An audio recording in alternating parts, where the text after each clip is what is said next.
Hi friends, welcome back to Suguna homely kitchen. இன்றைக்கி நம்ம vitamin C உள்ள கொய்யாப்பழ ஜூஸ் எப்படி போடுறதுன்னு பார்க்கலாம்.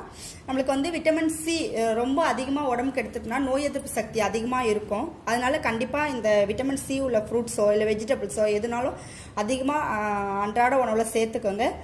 ஏற்கனவே நான் நெல்லிக்காய் ஜூஸ்லாம் கூட போட்டிருக்கேன். அதுலேயும் விட்டமின் சி அதிகமாக இருக்கிறதுனால அதையுமே குழந்தைங்களுக்கு டெய்லியும் போட்டு தரலாம். இப்போ நம்ம கொய்யாப்பழம் ஜூஸ் எப்படி போடுறதுன்னு பார்க்கலாம். அதுக்கு நான் ஒரு கொய்யாப்பழத்தை கட் பண்ணி வச்சுருக்கேன். இது மேலே இருக்கிற தோலெல்லாம் சீவிடுங்க. ஏன்னா நம்ம தோலோடு போட்டோம்னாக்கா நம்மளுக்கு கொஞ்சம் ஒரு சின்ன லைட்டாக கசப்பு ஒரு துவர்ப்பு மாதிரி இருக்கும். அதனால் குழந்தைங்க சாப்பிட மாட்டாங்க. நீங்கள் சாப்பிட்றது அப்படியே சாப்பிட்றதா இருந்தாக்கா நீங்கள் இதை நல்லா வாஷ் பண்ணிவிட்டு தோலோடவே கட் பண்ணி கொடுங்க. ஜூஸுக்கு மட்டும் நம்ம இதை மேலே இருக்கிற தோலை சீவி எடுத்துடலாம். ஏன்னா அதோடு போட்டோம்னா அந்த ஜூஸ் டேஸ்ட்டே மாறிடும். இப்போ வாங்க எப்படி பண்ணுறதுன்னு பார்க்கலாம். இப்போ நான் 2 டம்ளர் அளவுக்கு ஜூஸ் போட போகிறேன். அதனால் நான் ஒரு பழம் தான் கட் பண்ணியிருக்கிறேன். உங்கள்கிட்ட காமிக்கிறதுக்காக ஒரு பழம் வச்சுருந்தேன். இதையும் இப்போ நான் கட் பண்ணிக்கிறேன். 2 பழம் சேர்த்து போட்டுடலாம். இப்போ நம்ம கட் பண்ணி வச்சுருக்கிற கொய்யா பழத்தை ஒரு மிக்ஸி ஜாரில் மாற்றிக்கலாம். நீங்கள் ஜூஸரில் அடிக்காதீங்க, சாதா மிக்ஸி ஜாரில் அடிங்க, இந்த பிளெண்டர்லேயே அடிங்க. அப்போ தான் நம்மளுக்கு நல்லா நைஸாக அரைக்கும் கொய்யாப்பழம். இப்போ இது கூடவே சர்க்கரை சேர்த்துக்கலாம். நான் 2 கொய்யாப்பழம் சேர்த்துருக்கேன். 2 டம்ளருக்கு தேவையான அளவு தண்ணி விட போகிறேன். அதனால் 3 ஸ்பூன் சர்க்கரை சேர்த்துக்கிறேன். ஏற்கனவே இந்த கொய்யாப்பழத்துலேயே கொஞ்சம் ஸ்வீட் இருக்கிறதுனால ஸ்வீட்டெல்லாம் பார்த்தே சேர்த்துக்கோங்க. உங்களுக்கு சர்க்கரை இல்லாட்டி நாட்டு சர்க்கரை அப்படின்லாம் தேன் கூட நீங்கள் சேர்த்துக்கலாம். இப்போ இது கூட கொஞ்சம் தண்ணி விட்டுக்கலாம். நம்மளுக்கு அப்படியே அரைக்க முடியாது. அதனால் கொஞ்சமாக ஃபஸ்ட்டு தண்ணி விட்டு அரைச்சிக்கோங்க. ஏன்னா நம்ம அப்படியே அரைச்சாலும் கொஞ்சம் வலுவலுன்னு அரைப்படாது. கொஞ்சம் தண்ணி விட்டு அரைக்கும் போது நல்லா அரைச்சிடும். அதுக்கப்புறம் தேவையான அளவு தண்ணி சேர்த்துக்கலாம். நம்ம கொஞ்சமாக தண்ணி விட்டு அரைச்சிருக்கிறோம் பாருங்கள், நல்லா பேஸ்ட் மாதிரி இருக்குது. இப்போ நம்ம இது கூடவே மீதி அளவு தண்ணியும் சேர்த்துக்கலாம். அப்போ தான் இன்னும் கொஞ்சம் நல்லா ஜூஸ் வரும் நமக்கு. இப்போ நான் மீதி கொஞ்சம் நிறையவே தண்ணி சேர்த்துக்கிறேன். இப்போ திரும்பவும் ஒரு 2 சுற்று மட்டும் அரைச்சிக்கலாம். அவ்வளோதான், அரைச்சாச்சு. இப்போ பாருங்கள் நல்லா நமக்கு ஜூஸ் மாதிரி வந்துடுச்சு. ஆனால் நம்ம இப்படியே குடிக்க முடியாது. ஏன்னா இதில் கொஞ்சம் விதையாக இருக்கும். ஒரு மாதிரி நெருன்னு இருக்கிறதுனால நம்மளுக்கு தொண்டையில் கொஞ்சம் அடைக்கிற மாதிரி இருக்கும். குழந்தைங்களும் குடிக்க மாட்டாங்க. அதனால் வடிகட்டிக்கலாம். நான் கரெக்டாக 2 டம்ளர் தண்ணி எடுத்து வச்சுருந்தேன். அதனுடைய அளவு தான். கொஞ்சம் ஊற்றி அரைச்சிட்டேன். மீதி தண்ணியும் சேர்த்துக்கிட்டேன். நான் சேர்க்கும் போதே ஐஸ் வாட்டராகவே சேர்த்துக்கிட்டேன். நீங்கள் நார்மல் வாட்டர் சேர்த்துக்கிட்டிங்கனாக்கா ஐஸ் க்யூப் வேணுன்னா சேர்த்துக்கலாம் கடைசியாக.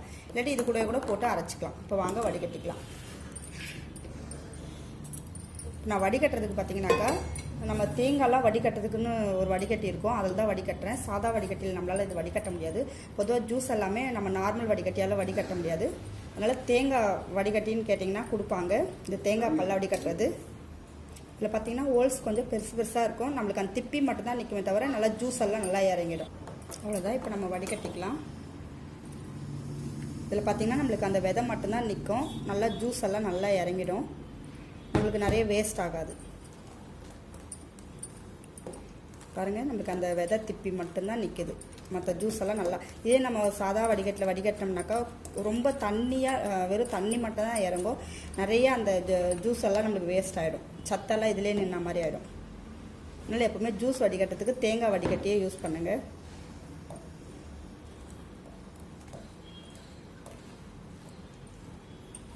உங்களுக்கு ரொம்ப குளுன்னு வேண்டாம்னு நினச்சிங்கனாக்கா கொஞ்சம் தேவையான அளவு தண்ணி கூட மிக்ஸ் பண்ணிக்கலாம். இல்லாட்டி தண்ணியோ இல்லை பால் கூட சேர்த்துக்கலாம்.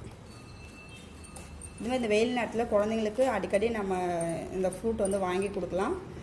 இது மட்டும் இல்லை, சி விட்டமின் எதெல்லாம் இருக்கோ அதெல்லாம் நிறையவே சேர்த்துக்கோங்க. ஆரஞ்சு, அப்புறம் நெல்லிக்காய், பப்பாளி, இந்த மாதிரி ஃப்ரூட்டெல்லாம் அதிகமாக குழந்தைங்களுக்கு அதுமாதிரி நம்மளுக்கு சீசன் ஃப்ரூட்டோ இல்லை சீசன் வெஜிடபிள் எது இருந்தாலும் அதை நிறையவே சேர்த்துக்கோங்க.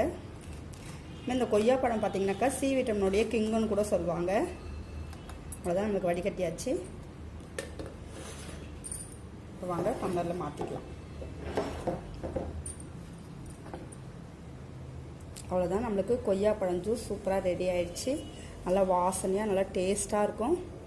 நல்லா ஃபில்லிங்காகவும் இருக்கும் குழந்தைங்களுக்கு. நம்ம இப்போ மார்னிங்கோ இல்லை ஈவினிங் நேரத்தில் கூட இது மாதிரி ஈவினிங் நேரம்னாக்கா நீங்கள் ஐஸ் க்யூப் சேர்க்க வேண்டாம். மார்னிங்னாக்கா நீங்கள் கொஞ்சம் ஐஸ் க்யூப் கூட இல்லாட்டி ஒரு மதிய நேரத்தில் கூட இந்த மாதிரி ஐஸ் க்யூப் சேர்த்து கொடுக்கலாம்.